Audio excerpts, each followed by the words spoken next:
Ton introduction déjà travaillée au brouillon doit donc tenir sur un seul paragraphe. Elle pose le contexte de l'œuvre étudiée, doit caractériser le texte et formuler clairement la problématique. À la suite de cette problématique, elle annonce le plan du commentaire qui va suivre, uniquement les axes principaux. Ton développement doit ensuite être bien hiérarchisé. Est-il besoin de le préciser? Tu sautes une ligne entre chaque grande partie et reviens simplement à la ligne en marquant un alinéa entre chaque paragraphe.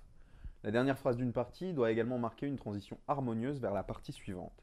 Dernière remarque, n'inscris pas les titres des parties sur ta copie. Tes citations, nous l'avons dit tout à l'heure, devront être correctement encadrées. Guillemets, lignes du texte, mais également se fondre au maximum dans ton texte par le biais d'expressions introductives.